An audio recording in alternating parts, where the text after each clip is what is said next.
யோவான் யோவான் எழுதின சுவிசேஷம்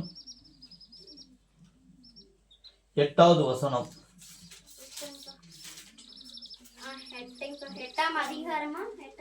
8வது வசனம் படிங்க பார்க்கலாம். யோவான் எழுதின சுவிசேஷம் 1ஆம் அதிகாரம் 8வது வசனம். பைபிள் மேல எடுத்துக்கோ.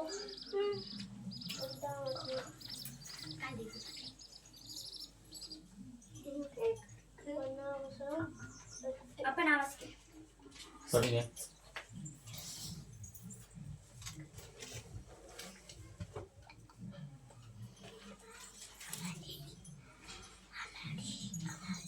யோவான் எழுதின சுவிசேஷம் 1ஆம் அதிகாரம் 8வது வசனம். அவன் அந்த ஒளியல்ல அந்த ஒளியை குறித்து சாட்சி கொடுக்க வந்தவனாய் இருந்தான். 8ஆம் அதிகாரம் என்ன சொல்லுது? 8வது வசனம் என்ன சொல்லுது? அவன் அந்த ஒளியல்ல அந்த ஒளியை குறித்து சாட்சி கொடுக்க வந்தவனாய் இருந்தான். யாரு? யோவான். இப்ப நம்ம யார பார்க்கிறோம்? யோவானை பார்க்கிறோம். யோவான் வந்து முன்னதாக வரும் பொழுது யாரை குறிச்சு வந்தாரு? ஏசப்பாவை குறிச்சு. ஏசப்பா எனக்கு பின் வருகிறவர் அவருடைய வழிகளை ஆயத்தப்படுத்துறதுக்காக வர்றாரு. சரியா? அப்ப நான் வந்து அந்த ஒளி அல்ல. அப்போ யோவானுடைய அம்மா அப்பா பேர் என்ன? சகரியா, எலிசபெத்.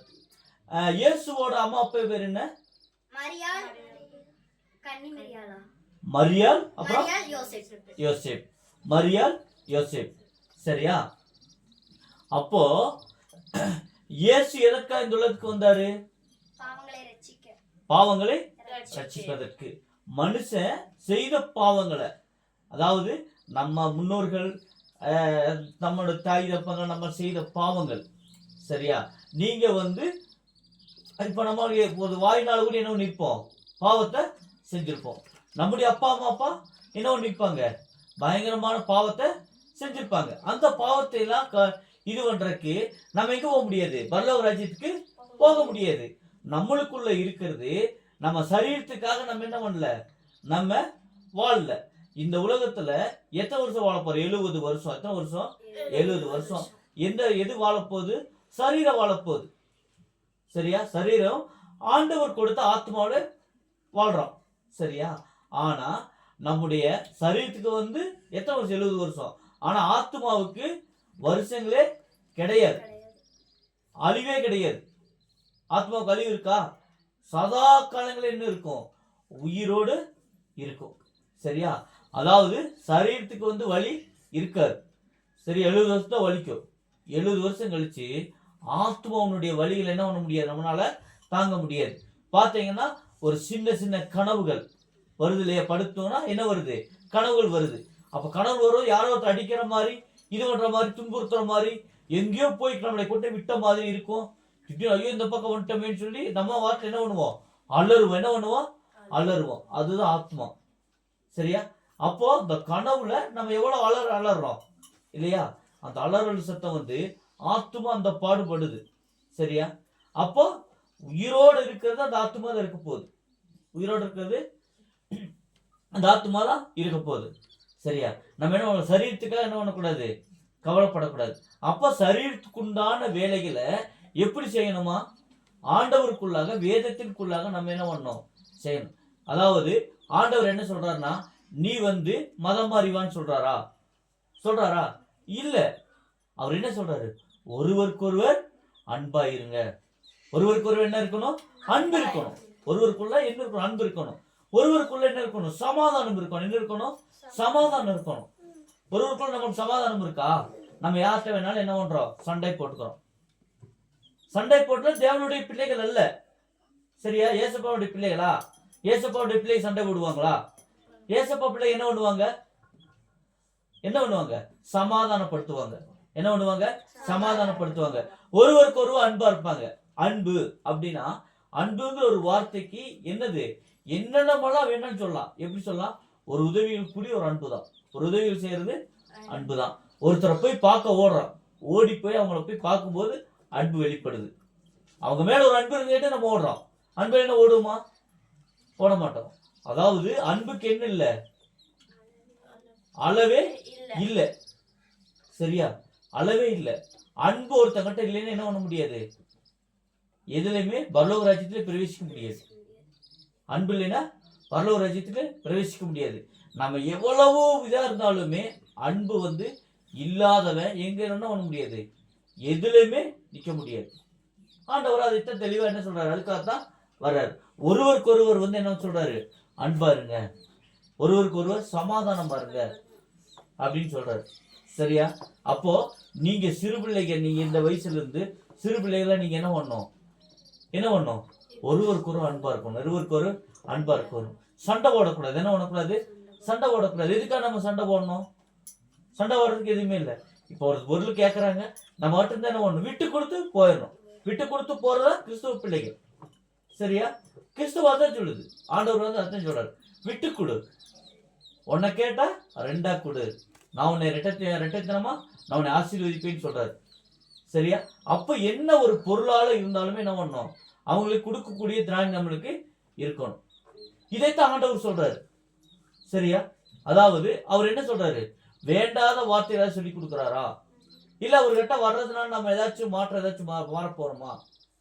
அவர்கிட்ட வரும்போது நன்மையைத்தான் செய்யறோம், தீமை செய்யறோமா? தீமைக்கு போகாதீங்க. கிறிஸ்துவோட எச்சரிக்கை என்னது? தீமைக்கு போகாதீங்க.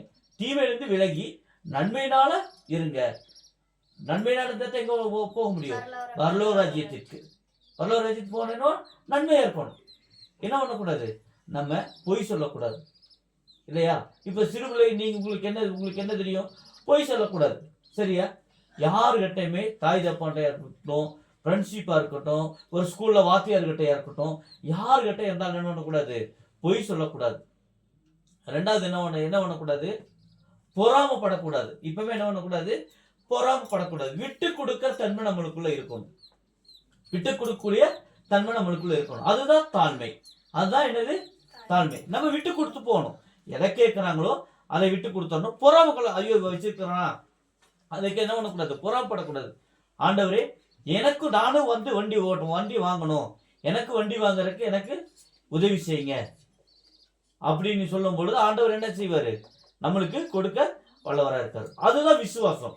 அதுதான் விசுவாசம். நம்ம நம்மளுக்கு வேணுமே, ஆனா பொறாமப்படக்கூடாது. பொறாமப்படாம நம்மளுக்கு வேணும், இந்த பொருள் நம்மளுக்கும் இருக்கணும்னு நினைச்சா யார்கிட்ட கேட்கணும்? ஆண்டவர்கிட்ட கேட்கணும். அது விசுவாசம். சரியா? பொறாமை இவன் மட்டும் வச்சிருக்கிறான் பாரு, இவன் மட்டும் ஓட்டுறான் பாரு, இவன் மட்டும் இது ஓட்டுறான் பாரு, என்னால பாக்குறப்பால இவனுக்கு மட்டும் ஓட்டுற கிடைச்சிருக்குது அப்படின்னு சொல்லி என்ன பண்ணக்கூடாது? பொறாமப்படக்கூடாது.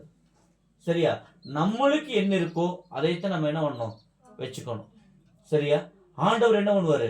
நம்ம உண்மையா நீதியும் உண்மையா நடந்தோம்னா ஆண்டவர் என்ன பண்ணுவாரு? கேளாததை உனக்கு நான் தருவேன், உன்னுடைய நினைவை நான் அறிஞ்சிருக்கிறேன்னு சொல்றாரு. சரியா? அப்ப யார் அறிஞ்சிருக்கிறா? ஏசப்பா அறிஞ்சிருக்கிறாரு. சரியா? நம்முடைய நினைவுல ஏசப்பா நம்ம என்ன உண்மையா இருக்கிறதுனாலதான், நம்ம உண்மையா இருக்கிறதுனாலதான் அவர் அறிஞ்சிருக்காரு. உண்மையிலே என்ன ஆகிறோம்? நம்ம கேட்கறது எதுவுமே கிடைக்காம போயிடும். சரியா? நம்ம ஏன் நான் போய் இப்ப பரீட்சை எழுதணும். பரீட்சை எழுதுறதுக்கு நம்ம என்ன எப்படி இருக்கணும்? உண்மையா இருக்கணும். உண்மை இல்லாம ஒவ்வொரு காரியத்திலும் என்ன பண்ணுவோம்? படிக்கிறப்ப படிக்காம விடுவோம். அது படிக்க சொல்றப்ப என்ன பண்ணுவோம்? விளையாட்டுத்தனமா ஓடுவோம். எங்க ஓடுவோம்? விளையாடுறதுக்கு. அப்ப நம்ம கீழ்ப்படிதல் கிடையாது. இது யார் செய்த தவறு? நம்ம செய்த தவறு. இந்த தவறு செஞ்சு ஓட்டு ஏசப்பா எனக்கு படிப்பு கொடுங்கன்னு எப்படி கொடுப்பாரா? நம்ம உட்கார வேண்டிய இடத்துல இன்னைக்கு படிக்கணும். இன்னைக்கு சார் என்ன கொடுத்துட்டாங்க? வீட்டுல என்ன அந்த வீட்டு பணம் கொடுத்துட்டாங்க, எழுதுறதுக்கோ படிக்கிறதுக்கோ கொடுத்துருக்காங்க. அதை வந்த உடனே நம்ம என்ன பண்ணணும்? அதை பண்ணி முடிச்சுட்டு படிக்க சொல்றது என்ன பண்ணணும்? படிக்கணும். படிக்கிறதுக்கு முன்னாடி என்ன பண்ணணும்? ஜெபிக்கணும். படிக்கிறதுக்கு முன்னாடி என்ன பண்ணணும்? ஜெபிக்கணும். ஆண்டவரே, எனக்கு வந்து என்ன பண்ணணும், நான் வந்து இப்போ உட்காந்து படிப்பு போகிறேன், எனக்கு வந்து ஸ்கூலில் வந்து சார் வந்து எனக்கு கொடுத்துருக்குற வேலையை நான் கீழ்ப்படி செய்யணும், எனக்கு அதை கீழ்ப்படிதலை கொடுங்க, எனக்கு படிப்பு ஞானத்தை உங்கள்கிட்ட இருந்து வர்றது நீங்கள் கொடுங்க அப்படின்னு சொல்லி ஆண்டவர்கிட்ட கேட்டு நம்ம என்ன ஒன்று படிக்கிறதுக்கு ஆரம்பிக்கணும். சரியா? எத்தனை 1 மணி நேரம் படிப்பீங்களா? இல்லை 1.5 மணி நேரம் படிப்புமா? ஒரு 1/2 மணி நேரம் எழுதுவோம், 1/2 மணி நேரம் படிப்போம், வீட்டு பாடம் முடிஞ்சது. இந்த வீட்டு பாடத்தை நம்ம செய்யாம நம்ம என்ன பண்றோம், ஓடுறோம். வீட்டு பாடம் செய்யாம நம்ம ஓடி போய் விளையாட்டுக்கு முக்கியத்துவம் கொடுக்குறோம். அதுக்கு அடுத்து நைட்ல பார்த்தோம்னா நம்ம போய் என்ன பண்றோம், ஆண்டவர் எனக்கு செய்வார்னு எக்ஸாம்ல போய் என்ன பண்ணுவோம், செய்வார் எனக்கு வந்து ஜெபம் பண்ணியிருக்கிறேன் எனக்கு செய்வார் அப்படின்னு சொல்லி நம்ம என்ன பண்ணக்கூடாது, பொய்யான உபதேசத்துக்குள்ள என்ன பண்ணக்கூடாது, போகக்கூடாது. பொய்யான எண்ணங்களுக்குள்ள நம்மளுக்குள்ள என்ன பண்ணக்கூடாது, விதைச்சு வச்சிருக்கக்கூடாது. நம்ம உண்மையாக நடந்திருக்கிறோமா, சார் சொன்னது கீழ்ப்படிஞ்சிருக்கிறோமா, கீழ்ப்படியில. சார் சொன்னது கீழ்ப்படிஞ்சிருக்கிறோமா, கீழ்ப்படியில. ஆனா இங்க வந்து யோவான் ஸ்தானம் என்ன சொல்றாரு, அவர் வந்த வேலையை அவர் என்ன பண்றாரு, கீழ்ப்படிஞ்சு செய்யறாரு. ஆண்டவராக இயேசு கிறிஸ்து வந்த வேலையை என்ன பண்றாரு, கீழ்ப்படிஞ்சு. யார் கீழ்ப்படிஞ்சு? தேவனுக்கு கீழ்ப்படிஞ்சு தேவனுக்கு சித்தமானவைகளை செய்யறாரு. சரியா? எதுக்கு, என்ன நோக்கத்தோட வந்தாரு, பிதா என்ன நோக்கத்தோட இவர் இயேசு ராஜா அனுப்பினார் இந்த உலகத்துக்கு, மனுஷர்களை ரட்சிக்கவே அனுப்பினார் இல்லையா, மனுஷனை ரட்சிக்கவே அனுப்பினார். அப்ப மனுஷனை ரட்சிக்கும் பொழுதுதான் நம்ம வந்து ஆண்டவர் வந்து ஒவ்வொரு மனுஷர்களையும் என்ன பண்ணாரு, பாவத்திலிருந்து மீட்டெடுக்கத்தான் வந்தார். அது வந்து யாருனால மீட்டெடுக்க முடியும், அவரை தவிர வேற யாருனால என்ன முடியாது, மீட்டெடுக்கவே முடியாது. பரலோகத்துடைய காரியங்களை வந்து யார் சொல்ல முடியும், யாருனால சொல்ல முடியுமா? இங்க தண்ணி வேண்டாம். சரியா? நான் இப்ப என்ன சொன்னேன்,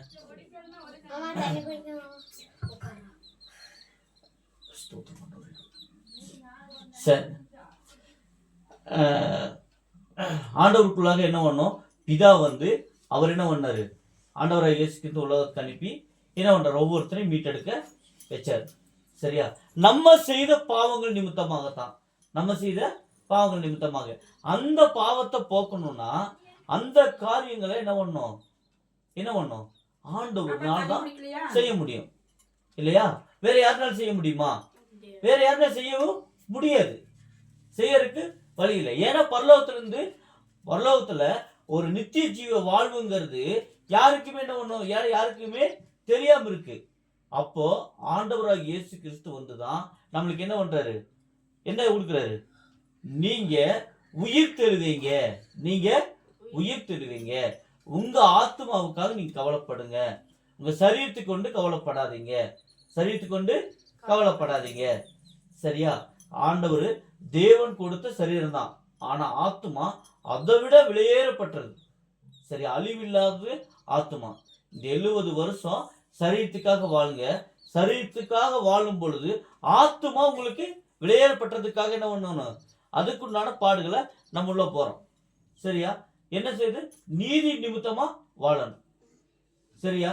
ஒருவருக்கு கோபம் கொள்ளாம, ஒருவர் வந்து என்ன பண்ணக்கூடாது, சண்டை போடாம, பொறாம கோணம் இல்லாம, உலகத்தின் பொருள் மேல ஆசைப்படாம, யாராச்சும் ஒரு பொருள் வச்சா அந்த பொருள் மேல என்ன பண்ணக்கூடாது, ஆசைப்படவே கூடாது. சரியா? ஒருத்தர் வந்து கேட்கறாங்கன்னா என்ன ஒன்று விட்டு கொடுத்து நம்ம போகணும். இப்போ ஒரு பொருளை கேட்கறாங்கன்னா அந்த பொருளை ஒரு 2 நிமிஷம் என்ன பண்ணணும், கொடுக்கணும். கொடுக்கிற மனப்பான்மை உங்களுக்குள்ள நிறைய இருக்கணும். சரியா? ஆண்டவர் அர்த்தம் சொல்றாரு, நீங்க கொடுங்க, என் நாமத்தினால் எவைகளை கொடுப்பீர்களோ அதைகளை நான் உங்களுக்கு கொடுப்பேன் என்று சொல்றாரு. சரியா? அதனால அவர் நாமத்தினால் நீங்க என்ன பண்ணணும், பிள்ளைகளுக்கு கொடுங்க. சரியா? ஒவ்வொரு பிள்ளைகளும் உதவி செய்யுங்க, மற்றவர்களுக்கு உதவி செய்யுங்க. பென்சிலா இருக்கட்டும், பேனாவா இருக்கட்டும், நோட்டா இருக்கட்டும், உங்களால என்ன உதவி செய்ய முடியுமோ என்ன பண்ணணும், ஒவ்வொரு பிள்ளைகளுக்கு என்ன பண்ணணும், உதவி செய்யணும், இல்லைங்காம செய்யணும். சரியா? யாரும் என்ன பண்ணக்கூடாது, பொறாமையோ சண்டையோ யாரும் போட்டுக்கவே கூடாது. சரியா? நம்ம செய்யலாமா? சரி, இன்னைக்கு இது போதும். சரியா? இன்னைக்கு என்னது பார்த்தோம், யோவான் 8வது வசனத்தை பார்த்தோம். அடுத்த வாரம் இந்த வசனத்தை படிச்சுட்டு வரணும். சரியா? இது சின்ன வசனம் தான், படிச்சுட்டு வந்துருங்க. சரியா? சரி, எல்லாரும் மேல எலும்புங்க பார்க்கலாம். தண்ணி மாமா தண்ணி விடு, பிளஸ் தண்ணி இருக்கு. தாவத்துல சொம்புல இருக்கு. சொம்பிளுக்கு ஒரு அப்படியே அமௌண்ட் அதை எடுத்து குடிக்கிறீங்க. தமிழர் ஊற்றி அண்ணா துணிங்களா?